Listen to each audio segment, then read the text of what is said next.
Bonjour, bienvenue sur votre chaîne YouTube Data Science en entreprise.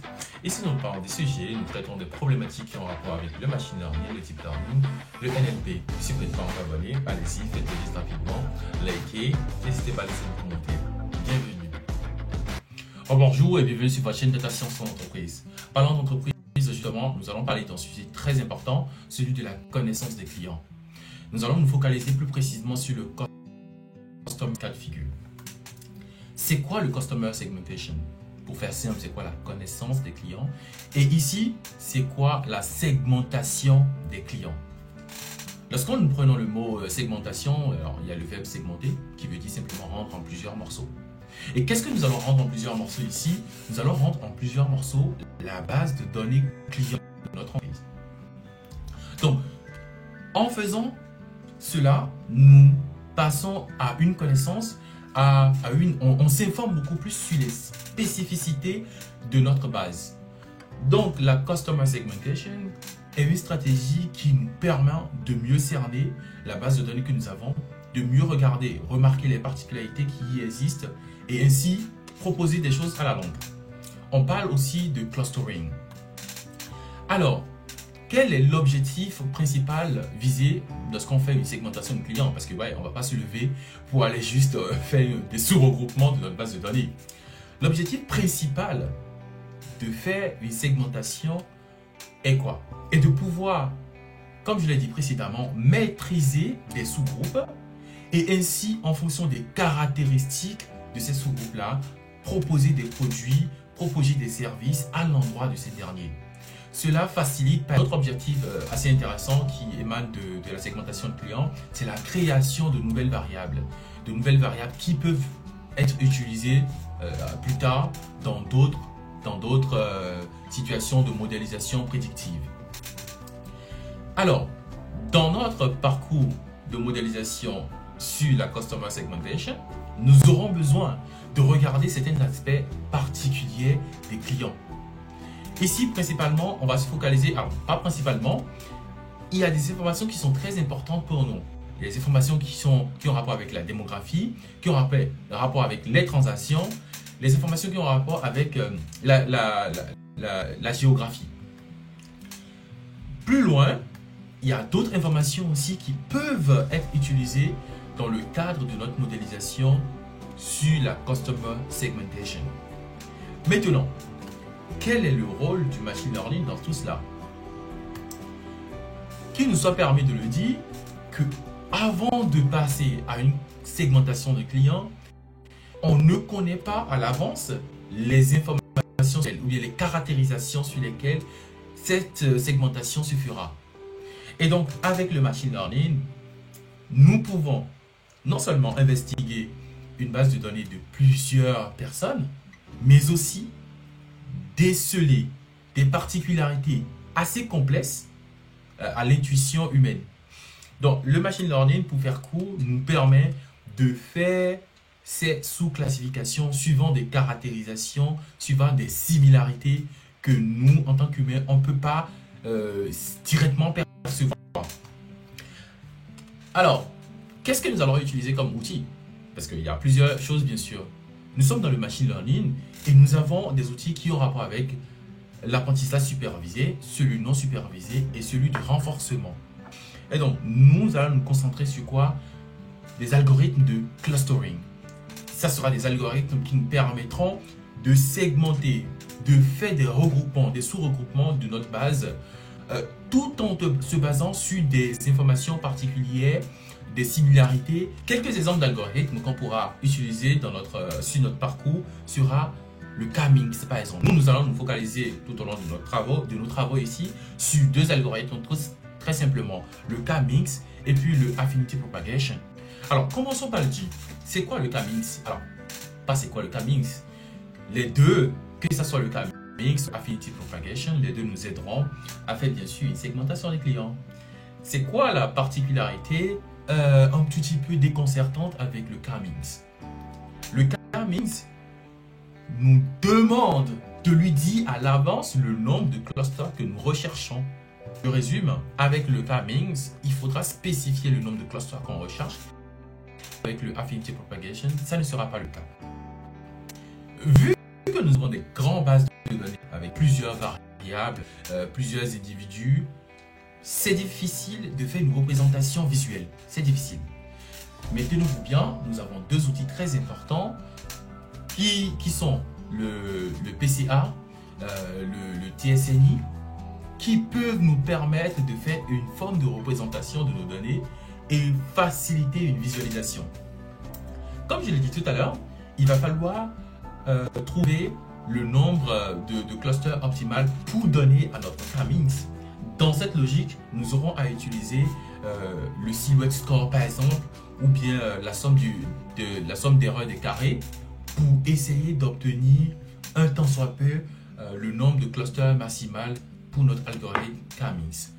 À présent, on fait un tour maintenant sur notre notebook pour continuer. Bienvenue sur notre notebook de ce projet-là. En premier lieu, l'objectif de notre segmentation. Pourquoi on veut faire cette segmentation et ça a rapport à quoi? Ce sera la première chose très importante. À la suite, nous allons évaluer un petit peu la donnée, les informations que nous avons, explorer, identifier toute structure de segmentation qu'on aura déterminée. Vu que dans notre travail, nous aurons à utiliser le K-means d'un côté et puis le Affinity Propagation de l'autre côté, pour le K-means, on aura besoin d'optimiser le nombre de clusters. Du coup, ça fera partie de notre tâche en 5e étape. Et à la dernière chose, en bonus, nous aurons à faire des visualisations, et tenez-vous bien, des visualisations 2D, des visualisations 3D. Pour rentrer dans ce travail, voilà, la base qui a été utilisée ici est une base de données qui provient des données de finances de consommateurs. Et cela émane d'une enquête effectuée par la Réserve fédérale des USA. La donnée, elle est disponible dès que vous cliquez sur ici. Alors, de façon beaucoup plus basique, la donnée brute que nous avons comporte 10 000 individus. 5 caractéristiques, c'est-à-dire 500 variables qui caractérisent chaque individu. Et donc, nous, on va se focaliser sur 12 variables que voilà, nous avons sélectionnées en amont parmi toutes ces variables disponibles à la base. On a sélectionné ces variables-là, regardant un petit peu leur pertinence, eu égard de la démographie, de la finance et du comportement des individus. En quelque sorte, on a la variable âge qui a été sélectionnée. N'oublions pas, l'âge peut être assez déterministe sur le comportement donc nous avons sélectionné l'âge. L'éducation, alors l'âge ici, elle est catégorisée en 6 classes où 1 est représenté par les âges inférieurs à 35 et le 6 représente les âges supérieurs à 61. C'est des classifications, c'est un pré-traitement qui a été déjà opéré en amont. Il y a EDUC qui représente la catégorisation sur l'éducation, et 1 représente l'absence de diplôme secondaire, et 4 la présence d'un diplôme universitaire. Alors, pour rentrer dans ce travail, il faut en amont, comme je l'ai dit, définir ce sur quoi nous voulons faire notre clustering, l'objectif de notre clustering. Alors, dans notre travail ici, l'objectif est d'étudier un modèle d'apprentissage pour regrouper les individus ou investisseurs en fonction de leur capacité à prendre des risques. Nous sommes à ce niveau où je récupère ma base qui est normalement enregistrée dans Process Data. Voilà, c'est un fichier SL, donc récupéré par ReadSL. Donc, essayons de commencer par voir alors à quoi ressemble cette base-là au vu de tout ce que nous avions dit précédemment. Déjà, jetons un coup de fichier. Donc, on remarque déjà que nous avons 13 variables qui sont utilisées. Alors, on en reviendra là-dessus tout à l'heure. 13 variables qui sont utilisées. Et les individus considérés sont au nombre de 3866. Alors, qu'en est-il? Quelle est la gueule de cette base?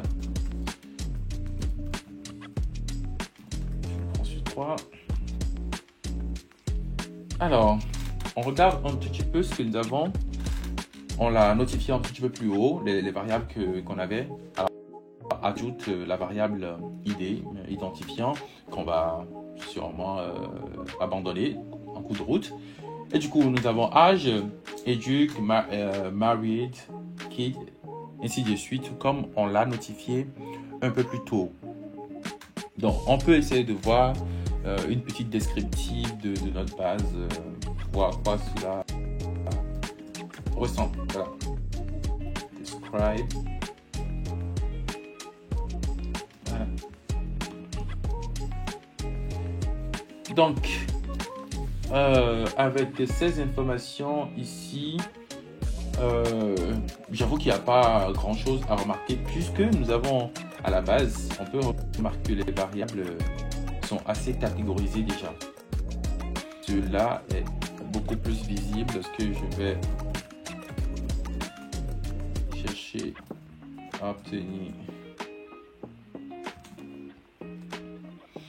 Là, nous avons des variables en int dans tous les cas.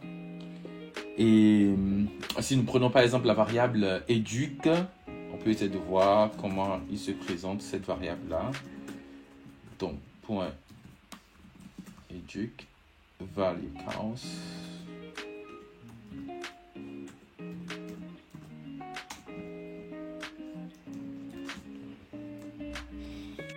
Donc là, on le remarque, comme on l'a dit un peu plus haut, on a 4 catégories de variables et qui sont échelonnées entre 1 et puis 4, tout comme on l'a dit déjà.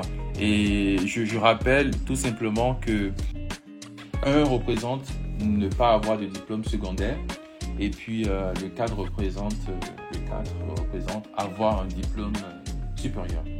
Donc 2 est avoir un diplôme secondaire et puis avoir un diplôme le premier diplôme. Donc on va pas trop s'attarder sur ces informations là.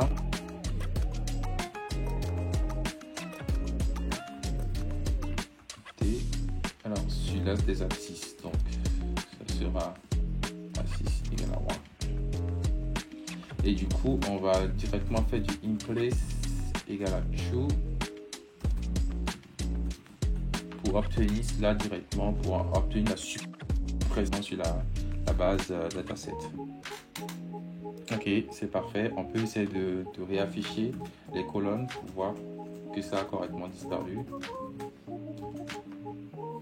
Voilà, donc on est réduit maintenant à ces 12 variables sur lesquelles nous allons nous faire dans le cadre de notre travail. Donc, si on veut s'intéresser par exemple à la variable âge, on va utiliser Seaborn pour afficher la distribution de âge. Donc, je peux partir sur data set of age.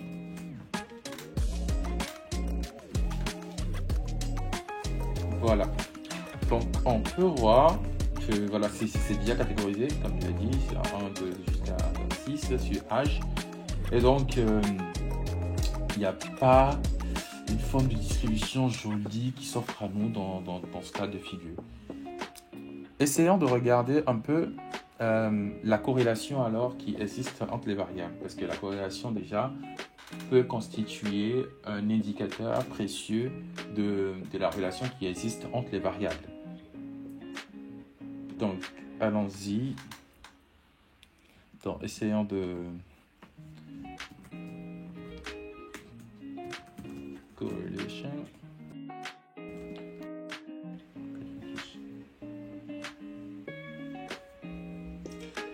Voilà. Donc, nous avons notre matrice de corrélation. Donc, on a par exemple une forte corrélation qui existe, variable life. Et cette variable, elle est fortement corrélée avec l'âge. Bon, cela va de soi parce que plus on est jeune, plus notre vie vie n'est pas assez mouvementée financièrement.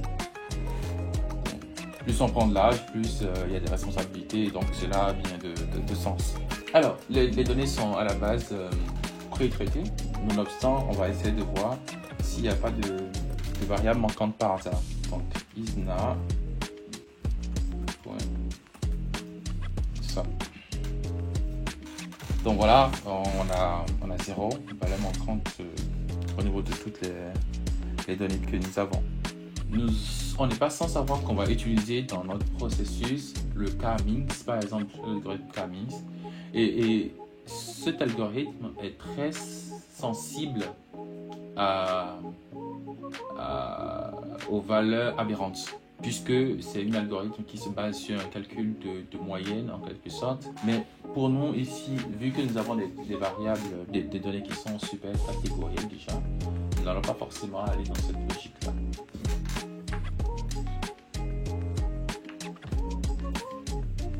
Donc avec cela, nous allons regarder un petit peu s'il y a des valeurs aberrantes par rapport à nos variables. Et on peut le remarquer déjà qu'avec pas, avec Educ, avec Marit, alors pratiquement, il n'y en a pratiquement pas sur nos données, à part au niveau de Kids, où on a quelques valeurs aberrantes qui se remarquent ici. On va essayer peut-être de réafficher cela pour mieux voir ce qu'il y a à ce niveau-là. Donc, je fais cns.pos.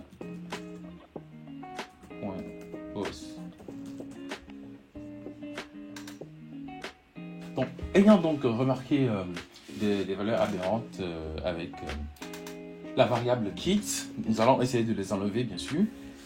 Comme on l'a dit, ils sont sensibles à notre stratégie utilisant le K-Minx. Donc, voilà. Donc, avec ça, voilà.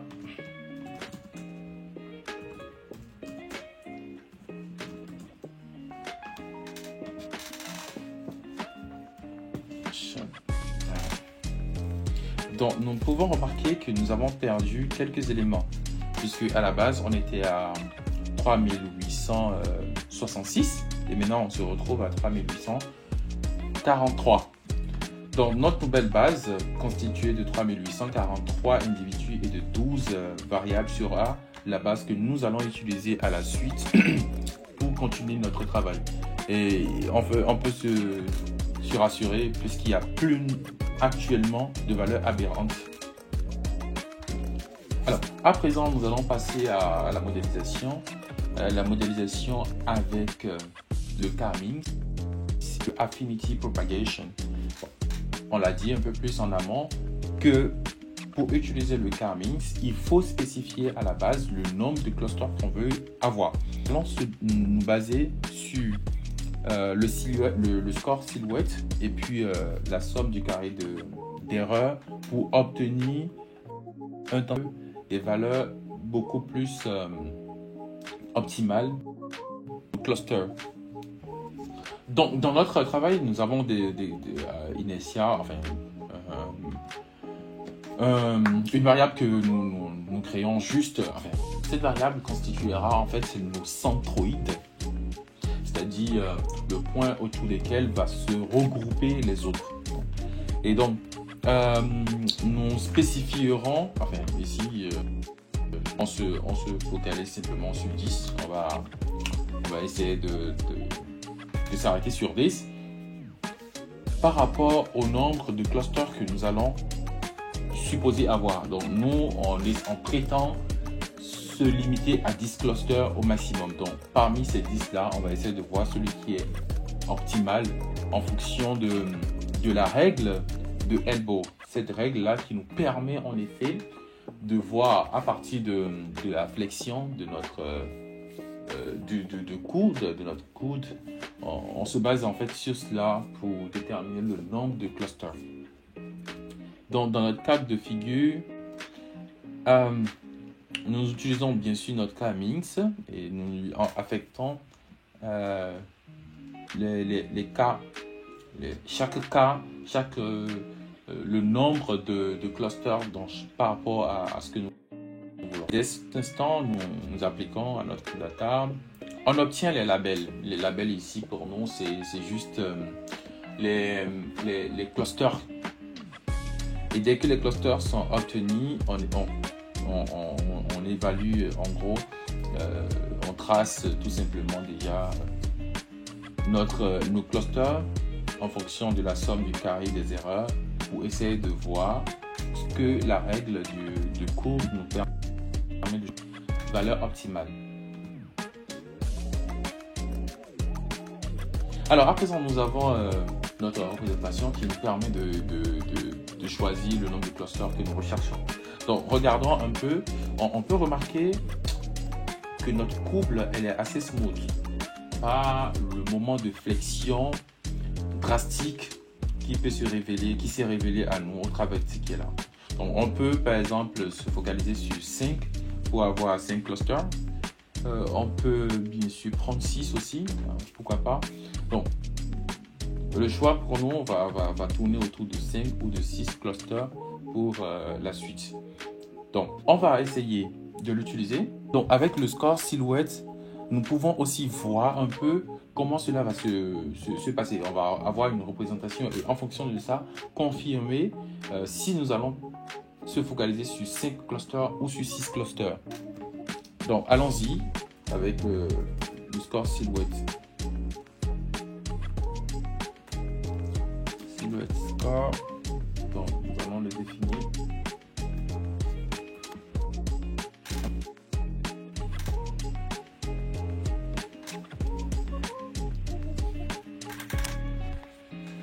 Donc, on a nos résultats. Et qu'est-ce qui se passe? On peut remarquer que pendant que nous avons une flexion par rapport à 5, parce que nous, on a choisi tout à l'heure 5 et puis 6 comme étant notre cluster, le nombre de clusters que nous allons avoir en fonction de ce qui est ici. Sauf qu'à ce niveau, on remarque qu'on a moins d'erreurs, c'est-à-dire on est avec 6 qu'avec 5. Et la spécificité ici, c'est qu'il y a une grande flexion qui a eu lieu à ce niveau-là. Donc, on peut, à présent, en lieu et place de 5, se focaliser sur 6. On peut même chercher à regarder entre 6 et puis 7, qui n'est pas mal. Parce qu'à ce niveau aussi, il n'y a pas une grande distinction. Donc, on pouvait être 6 ou bien 5, ou bien 7 aussi, ou même 8. Donc, avec ce que nous avons, nous allons se focaliser simplement sur 7, pourquoi pas. Et donc, si je le prends comme ça, nous allons définir notre K-Minx maintenant. Alors, voilà, on a fait bien notre K-Minx qui part sur 7 clusters. Et essayons de voir à quoi ça ressemble. On obtient à partir de prédict le nombre de clusters, les clusters que nous aurons sur nos individus. Donc, le K-Minx est ainsi opéré.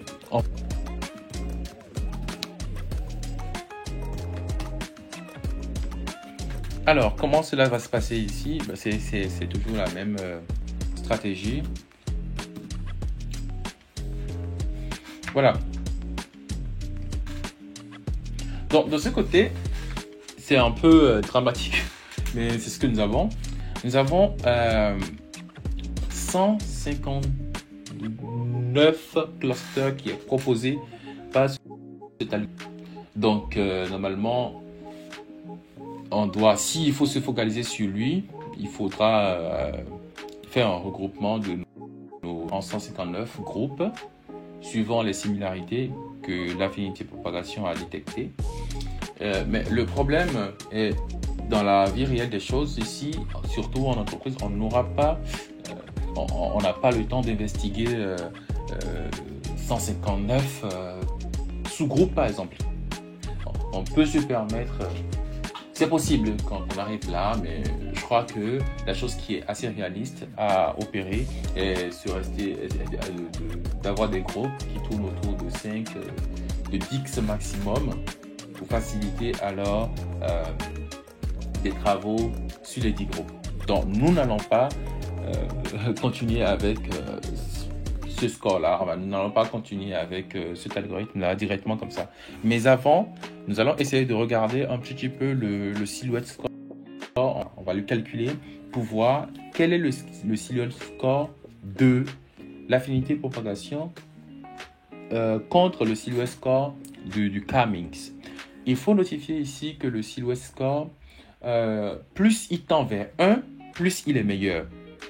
Plus il tend vers moins 1, plus il est meilleur. Donc, c'est un score qui est dans les valeurs, c'est moins 1 et puis 1. Donc, allons-y, essayons de regarder, d'évaluer rapidement le choix de l'algorithme définitif que nous allons utiliser ici. Alors, donc, nous avons un résultat. Et nous remarquons que notre silhouette score nous permet d'avoir 0.17. C'est rien d'énorme, mais c'est plutôt mieux. Relativement à notre affinité propagation qui nous conduit vers 0.09, qui est assez loin comparativement à notre K-Mix. Donc, sans réfléchir, on va sauter sur le K-Mix qui sera du coup utilisé pour la suite de la modélisation. À partir de la donnée, nous obtenons ici les clusters affectés. Et sur ces clusters-là, on évalue en fait la moyenne du nombre d'éléments qui se retrouvent dans ce cluster. Et donc, c'est cela que nous obtenons directement avec notre output.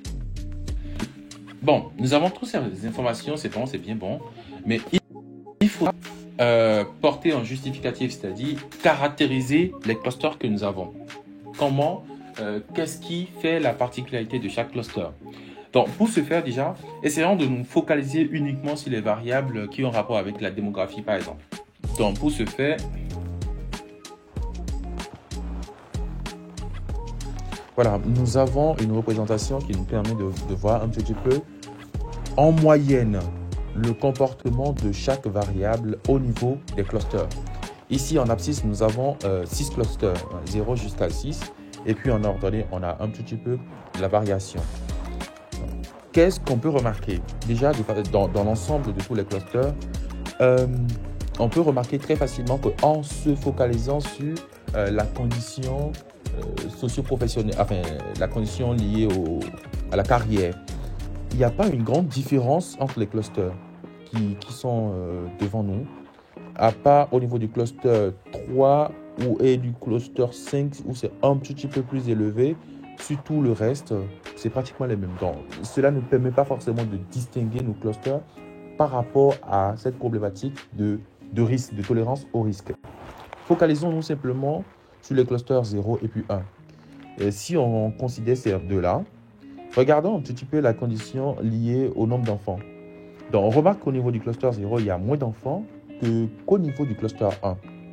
Donc, cela a déjà une petite caractérisation pour nous sur le cluster 0. Nous remarquons aussi que le style de vie est beaucoup plus élevé avec le cluster 0 qu'avec le cluster 1. On peut plus loin, il n'y a pas vraiment une différence lorsqu'on se base sur le côté éducationnel. C'est pratiquement les mêmes choses.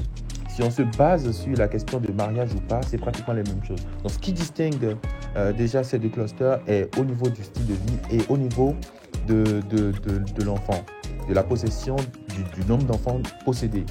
Plus loin, on a aussi la question d'âge.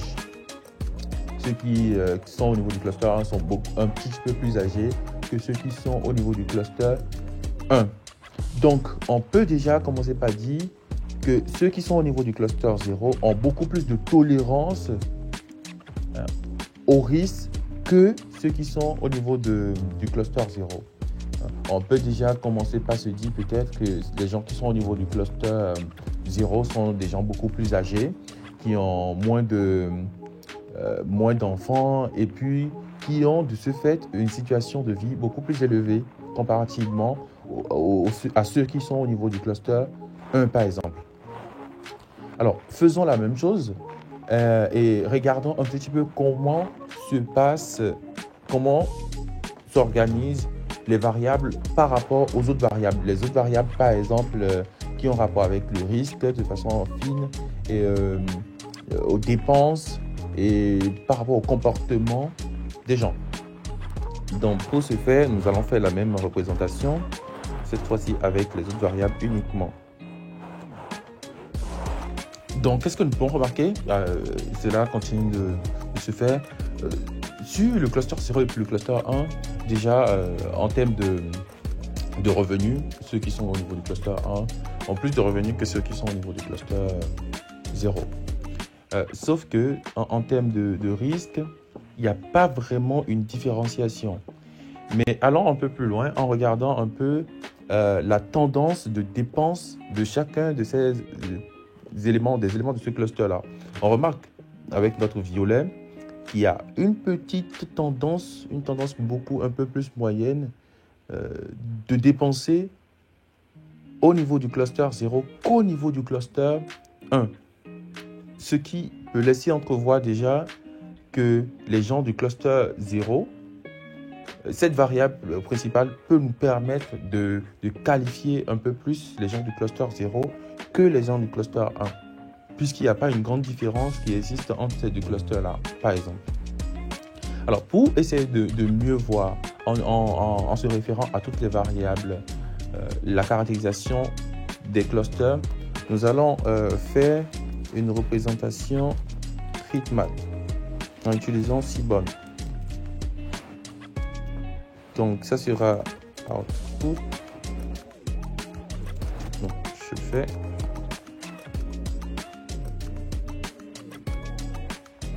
Alors, bon, je vais tourner. Je transpose. Voilà.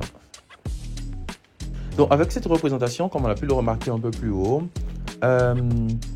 où déjà on a ici tous les clusters et puis toutes les variables qui sont considérées. La variable qui a rapport avec la possession de maison ou pas ne nous permet pas de distinguer nos clusters.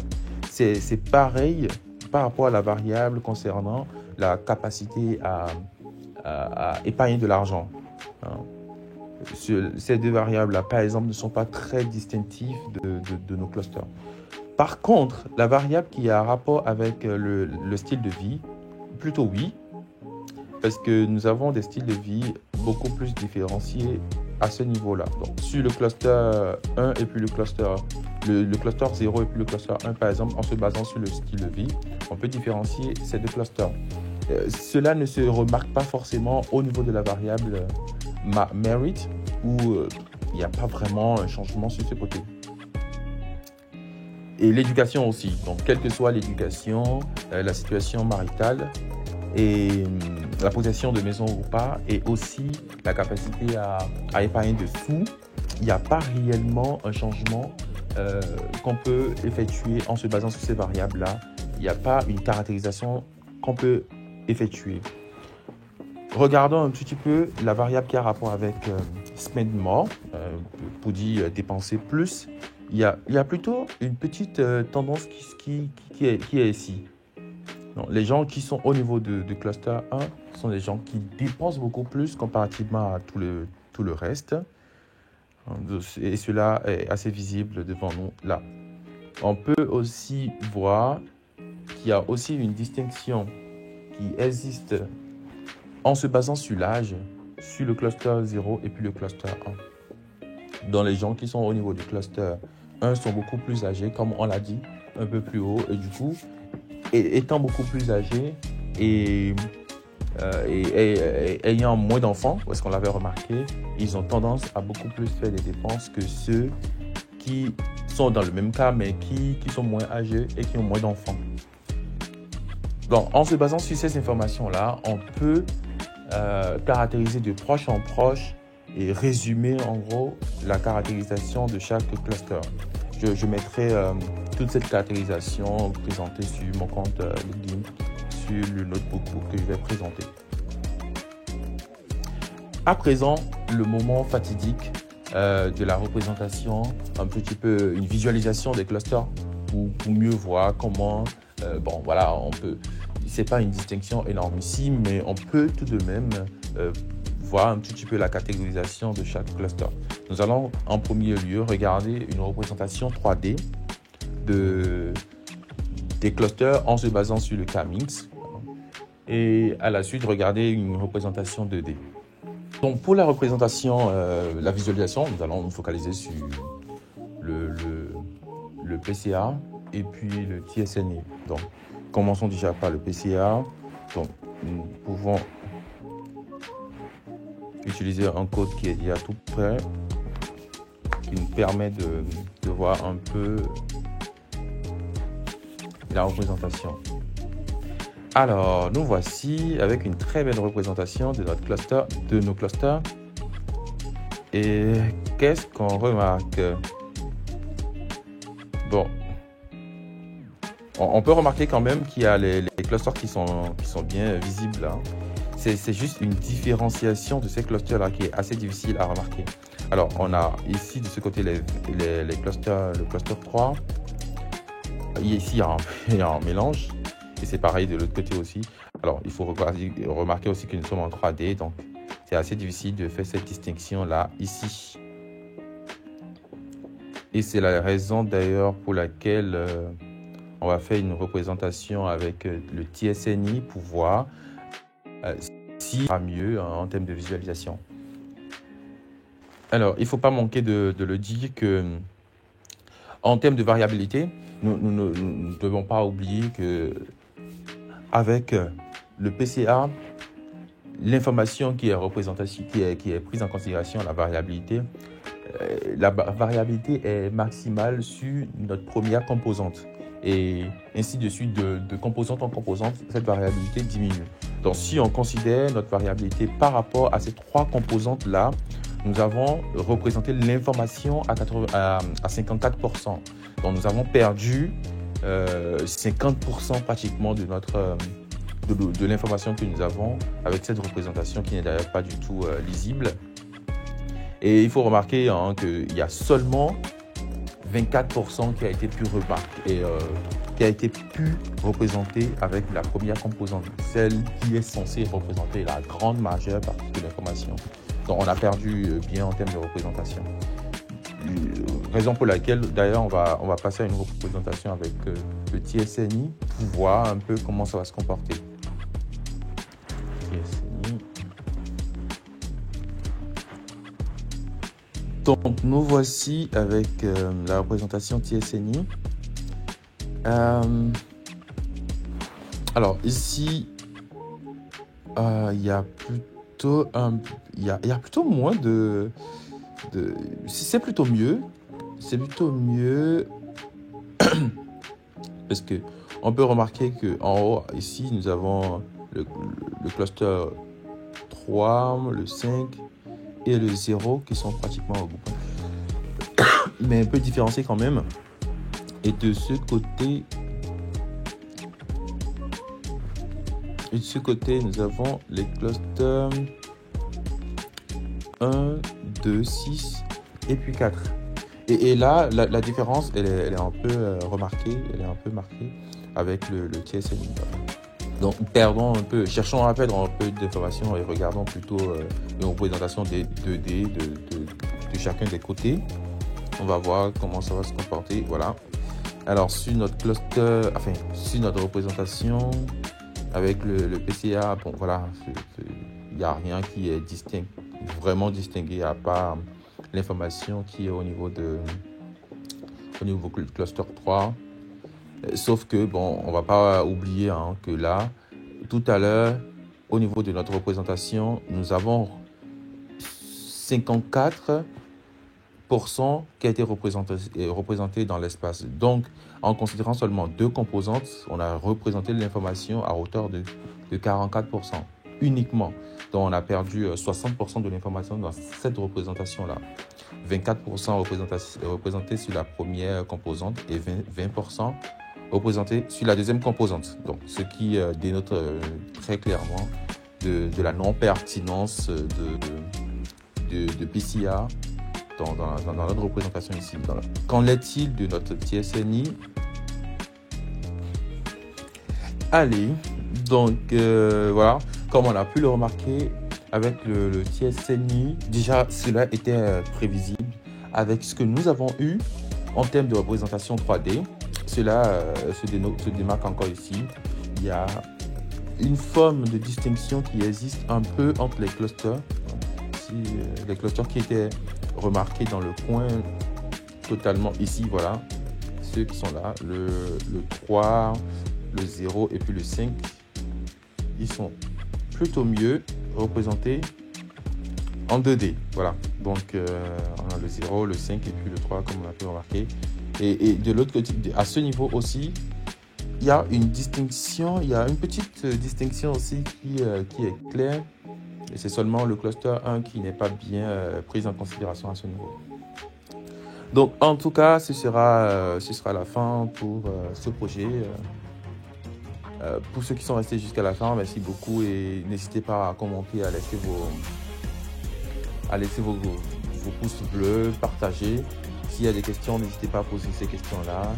Restez collés et vous ne serez pas déçus la suite. Merci.